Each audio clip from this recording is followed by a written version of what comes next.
I'm Steve Russick. People have asked me, talking about your mother's experience is so painful for you. Why do you do it? My answer is simple. Like my mother, I'm committed to Remembrance. This film and my work with the Holocaust Education Resource Center of Milwaukee stems from that commitment. I always knew my mom was somehow different. It was not just the language we spoke in our home or the food we ate. It was the presence of that number tattooed into her arm.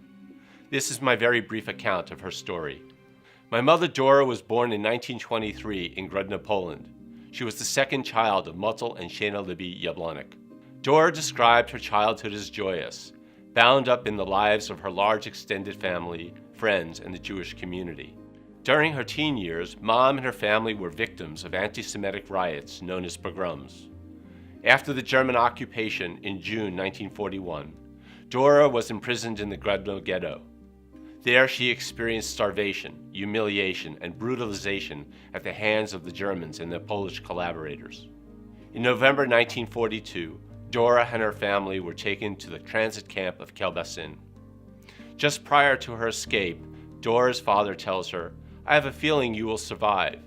When you do, my brother Chaim in America will be your new father." That night, Mom's family is taken by train to Auschwitz. Her escape was unsuccessful. In January 1943, Dora is deported to Auschwitz-Birkenau. The 3-day train trip and arrival are terrifying. She is forced under a freezing cold shower, her head is completely shaved, and she is numbered with a tattoo. A few months later, Mom is selected to work in Canada, the commando that sorted the clothing and valuables robbed from the Jews being murdered by the Germans. Mom and other women and men of Canada, at risk of their lives, smuggled shoes, so critical to staying alive in the muddy conditions of Auschwitz, as well as warm clothing to Jews in the main camp. These acts, and countless others, were resistance in an environment filled with choiceless choices. Survivors have shared their admiration of my mom's fearlessness and integrity with me. It continues to inspire her descendants to do the right thing in the face of injustice and persecution. In January 1945, Dora is evacuated from Auschwitz. Mom recounted marching in the brutal cold for a week. She said of that experience, "If you wanted to rest, you rested forever." She ended up as a slave laborer again in Germany. With the Soviet army nearing Germany, the surviving Jews were forced on a final death march to nowhere.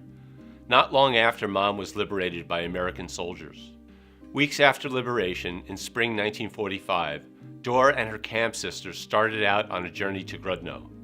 Unfortunately, the Soviets squashed their hopes, and they ended up in Kovel, where Mom meets and marries my dad, Shimon. Mom and Dad flee Poland. They end up in a displaced persons camp in Austria.